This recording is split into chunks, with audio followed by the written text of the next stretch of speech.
Hey guys, how you doing? Got a blitz game up. We're just going to see what we can find. Do not adjust your sets. My rating is 1279. And I don't know exactly what I'm doing here. I'm still looking for my ideal d4 response as black. Looked at the Budapest Gambit. I can now play e5, hit the bishop with tempo. And I have a development lead already, look at this. Right, I want to get my dark square bishop out because I think I want to play d6. Or do I just play d5? d5 and really control the centre, and now both of my bishops are open. I can put a bishop there if I choose. I can put a bishop here or here. I don't know, what about bishop there? I'm imagining my opponent's going to go this way, although he has no d-pawn, so actually castling long might make sense. Okay, but first point of business is to develop the bishop. So I think I'm going to just stick that one there. It's a little bit solid and conservative, but right now I need to be. 1279, I've been an absolute, what's the word? Fuck muppet is the word. Been playing awful chess. Okay, I'm just going to go solid. I'm going to go super solid, tortoise setup. So each of these pawns is now defended 2 times. If he takes out my knight, that pawn is still defended once and attacked once, so I'm okay with that. Might be a good time to develop the queen, here or here, you think? Here, because b2 is undefended. And look at this, piece, piece, piece, piece, piece. All right, now castles, do you think? Or put the question to the bishop. That bishop moves, and b2 could fall. But then, if rook here at some point, b2 falls, but they can't really get his knight out, can he? And in fact, also that knight's... I'm going to hit the bishop because I like the idea of takes here and threatens this. So the knight can't actually move. This guy can't actually move. Okay, so he's captured. Pawn or queen? Pawn. Just keeping rock solid. My opponent's rushing. My opponent is practically completed development within about 30 seconds of a 5-minute game. And that's just not necessary. Okay, so he's pushed that pawn, which maybe opens up ideas on these dark squares, but the king's over here, so we're not too worried about that. Okay, I'm going to castle. I'm not going to think too much about that. Still defended. Defended twice. So I have a nice kind of coordinated position. That guy there is undefended.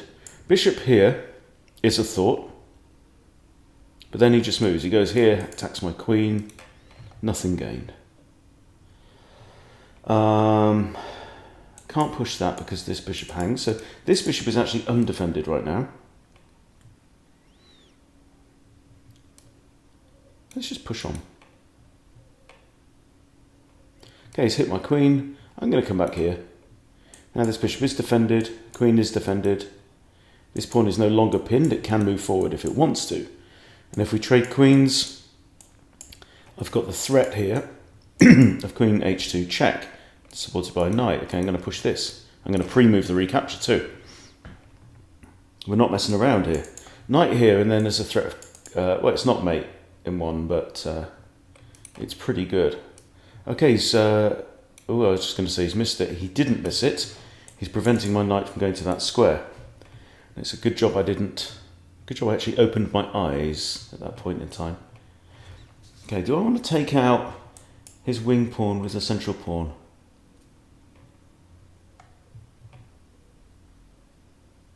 Yes.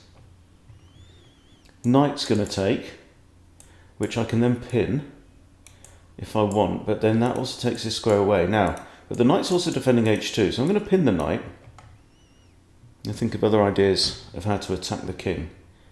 Okay, well that didn't change anything. It's still pinned, mate. It's still pinned.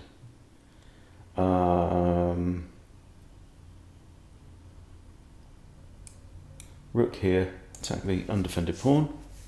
Just trying to give him things to think about. Knight might come in here at some point. Okay, that's fine. Okay, well let's play rook here. Think about a doubling up idea. Take with lots of attacking thoughts. Okay, he's added a second defender. Okay, now I'm going to play this with the idea of getting a free knight. 1 minute 19. Got to move. Okay, I can't get a free knight now, but I could go there. Take a free pawn.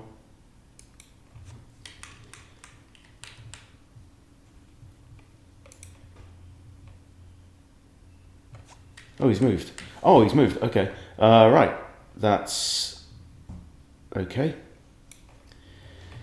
Now there is a free knight. Now there isn't. Curse you.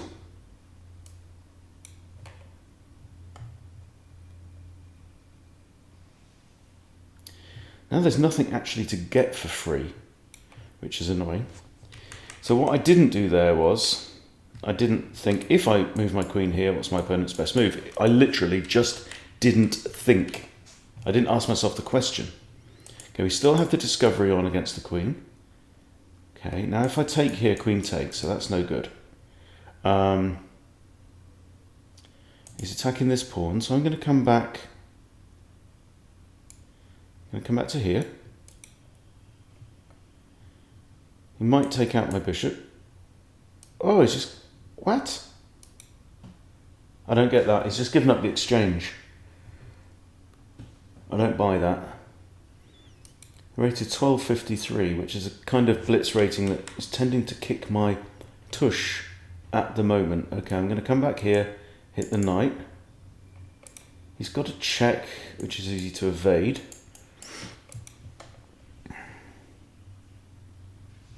Rook's defended.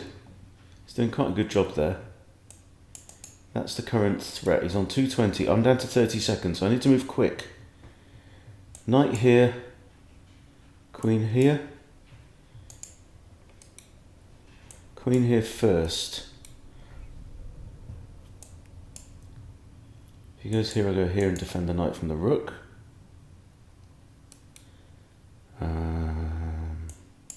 Definitely want to play that. It's defended by that.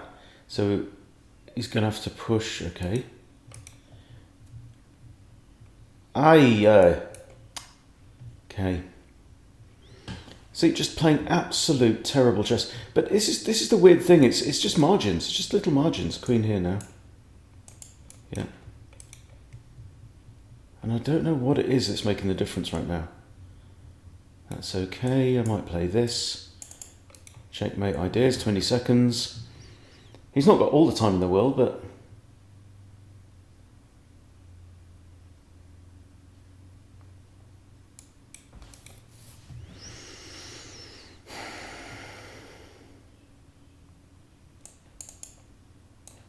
And then he can play rook there. It's defended by the queen, so I can't take this pawn.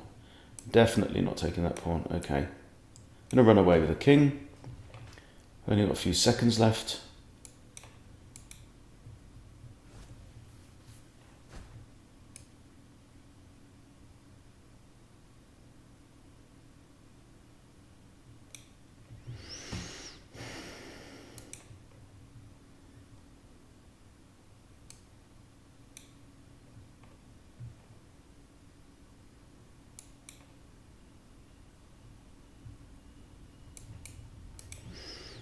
I have a check here, which wins the rook.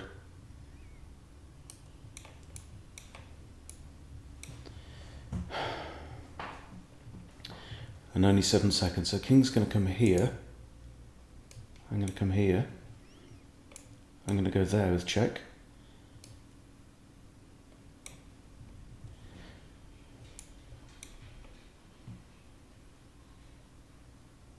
And I've got 5. There's a check here. That's checkmate. Hang on. That's checkmate, yeah?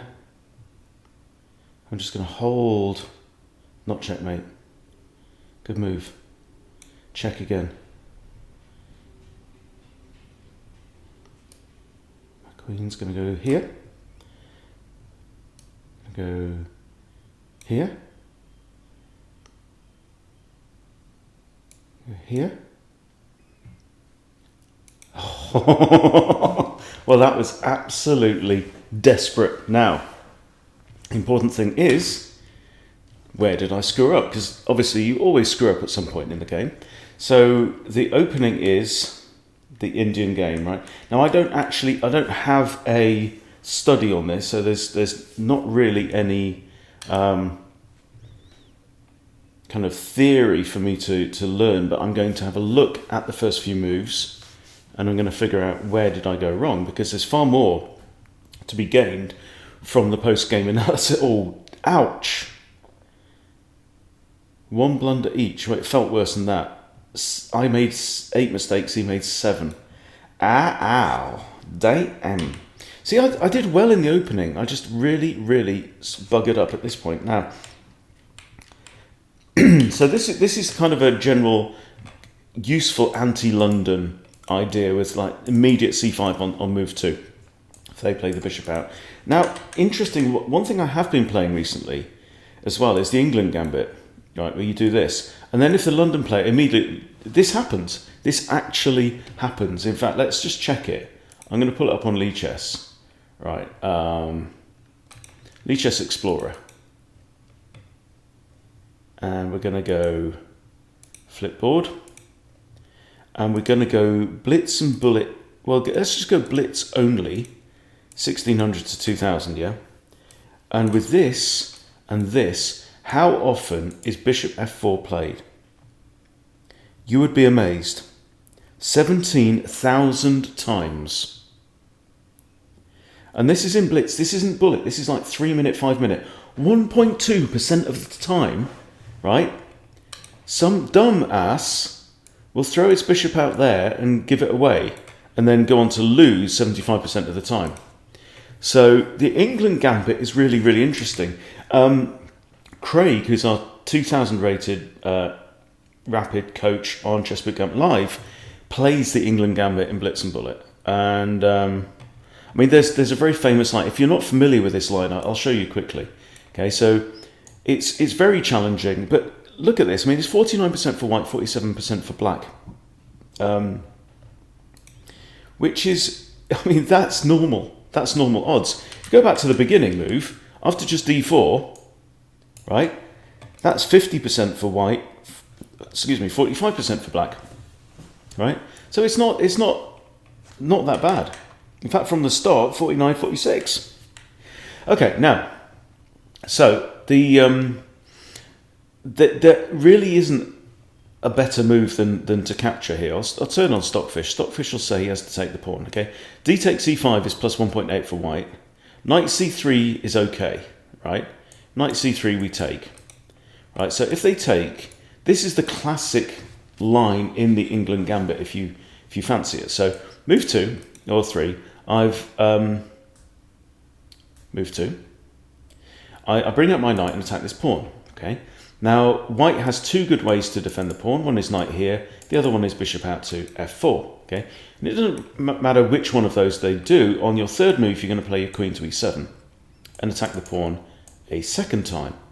And what you want is you want both the knight and the bishop out here. Now, this creates a special idea regarding this b4 square, because you put your queen on it, and you are forking the king and the bishop. Now, I have had in this pawn there, and you just go, thank you very much, free bishop for me, I will take that all day long. Now, how do you resolve this problem? You've got a bishop under attack as white, you've got a king in check, okay? The most obvious move is this, at which point you just grab the pawn here. Now, white at this point may go, okay, I have a rook under attack. I know, why don't I put my bishop here? And look at the eval is just shot to minus 6.4. And this looks like that classic triangular defense thing, right? Bishop's X-ray defending the rook, rook's defending the knight, knight's defending the bishop, rook defends that pawn, queen defends that pawn. What's, you know, and the bishop is attacking the queen. So what on earth can the queen do? Can't go here, right? She's going to have to come back to one of these 2 squares. But no, because black has a resource, which is this.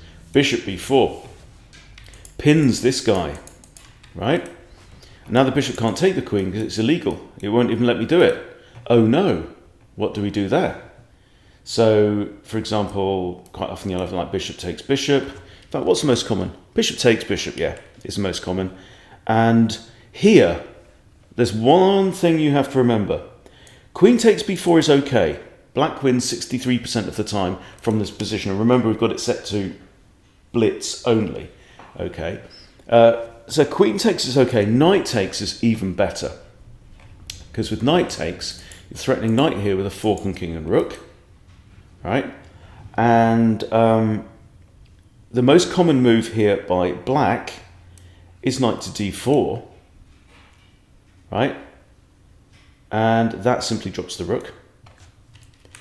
Other moves, you've got knight b to d2, okay? And this is very, very not very good at all, with 94% win rate for black, because you take with your knight on c2, give check, and the only legal move now is queen takes c2, queen takes queen. In fact, I think queen takes rook has been played, but white won that game, right? You have to take the queen, and you're just up a queen. So that's the Englund Gambit. That's the kind of classic line. So, I mean, so 1600 to 2000, right, in blitz. Let's open it up to rapid as well, because I'm curious about this line. Okay, I'll promote that variation. Do I have a study on the Englund Gambit? I do have a study on it. Okay, so after takes, knight c6, by far the most common. And so from this, after takes, let's say knight out, queen here, bishop here, this is 60% win rate for black already, right?